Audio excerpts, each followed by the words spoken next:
ஒரு சில நிகழ்ச்சி மட்டும்தான் மனசுக்கு ரொம்ப நெருக்கமா ஃபீல் பண்ணும்.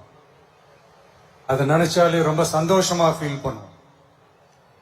அப்படிப்பட்ட ஒரு நிகழ்ச்சி தான் இன்னைக்கு இந்த சிங்கப்பெண் சிறப்பு படைய தொடங்கி வைக்கிற இந்த நிகழ்வு. உண்மையிலே மனசுக்கு ரொம்ப நெருக்கமான ஒண்ணு, சந்தோஷமான ஒண்ணு. நம்ம பாட்டி, அம்மா, அக்கா, தங்கைகள், ஒவ்வொரு வீட்டில் இருக்கிற பெண் குழந்தைகள், இவங்க எல்லாருக்குமான பாதுகாப்பை உறுதி செய்வோம்னு சொன்னோம். ஆனா அது எலெக்ஷனுக்காக மட்டுமே கிடையாது. மனசுல இருந்து நிஜமா, உண்மையா, உணர்வு பூர்வமா சொன்னதுதான். பெண்களுக்கு எதிரான இந்த கொடுமைகள்ல நமக்கு எப்பவுமே 0 டாலரன்ஸ் தான். அதுல ரொம்ப உறுதியா இருக்கிறோம். சோ சொன்னது எல்லாமே செய்யணும். கொஞ்சம் கொஞ்சமா, படிப்படியா அதை செயல கொண்டு வரணும். அதுல ரொம்ப தெளிவா இருக்கிறோம். அதனாலதான் ஆட்சிக்கு வந்த உடனே இந்த குறைஞ்ச நாட்களுக்குள்ளேயே இதை நடைமுறைக்கு கொண்டு வந்திருக்கிறோம். தமிழ்நாட்டில் இருக்கிற பெண்கள், பெண் குழந்தைகள் எல்லாருமே பாதுகாப்பா, தன்னம்பிக்கையோட இருக்கணும். அதுக்கான முதல் கட்டம் தான் இந்த ஸ்டெப். இது மனசுக்கு ஒரு மன நிறைவை கொடுத்தாலும், அதே நேரத்தில் பெண்களை பத்தின சில செய்திகள்லாம் கேட்கும் போது உண்மையிலேயே மனசு பதறுது, கண்ணு கலங்குது. அது கண்ட்ரோல் பண்ணவே முடியல. ஏன்னா நடக்கிற கொடுமைகள்லாம் யாருக்குங்க? நம்ம குடும்பத்தை சேர்ந்தவங்க தானே. எப்படி மனசு பதறாம இருக்கும்? அதனால பெண்களுக்கு எதிராக இதெல்லாம் ஏன் நடக்குது, எதுக்கு நடக்குதுன்றது மத்தவங்க மாதிரி ரீல்ஸ்லயும் இன்ஸ்டாலையும் தேடிட்டு இருக்க முடியாது. ரியாலிட்டிய புரிஞ்சுக்கணும். சோ இந்த பிரச்சனைகள்லாம் ஏன் நடக்குது அப்படின்றத அனலைஸ் பண்ணி பார்க்கும்போது சுத்தி சுத்தி பாத்தீங்கன்னா ஒரே இடத்துலதான் நிக்குது. போதை பொருள் நடமாட்டம். அதை வேரோட பிடுங்கி எறியணும். இது 2026 போன மாசம் மே மாசம் 10ஆம் தேதி இந்த பிரச்சனை புதுசா முளைச்சு வந்துடல. இது பல வருஷமா இருக்கிற பிரச்சனை.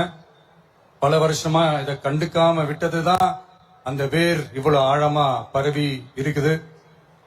இத பல வருஷமா கண்டுக்காம விட்டது யாருன்றது நான் சொல்லிதான் உங்களுக்கு தெரியணும்னு அவசியம் இல்லை. அது உங்களுக்கே நல்லா தெரியும். இப்ப அதை பத்தி பேசியும் பிரயோஜனம் இல்லை. முதல்ல இந்த போதை பொருள் நடமாட்டத்தை வேரோட பிடுங்கி எறியணும்.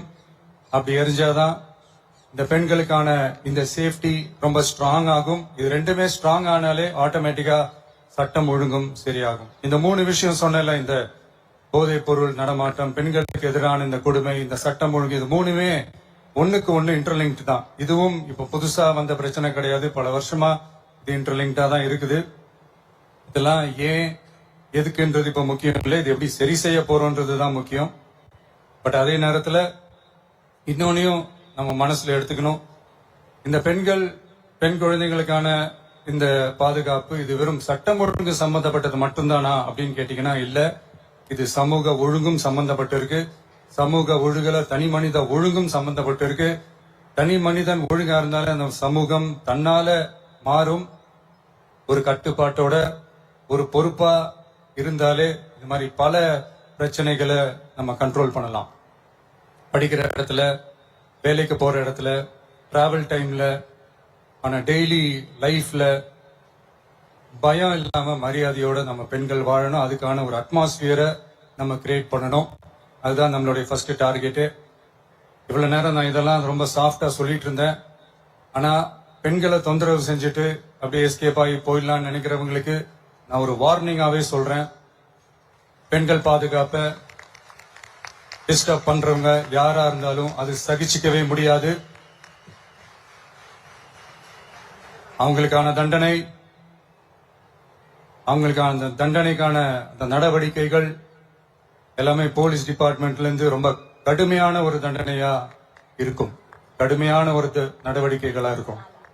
அந்த தண்டனை, அவங்களுக்கான அந்த சார்ஜ் ஷீட் எல்லாமே ரொம்ப ஃபாஸ்டா, ஸ்பீடா அது செயல்படுத்தப்படும்.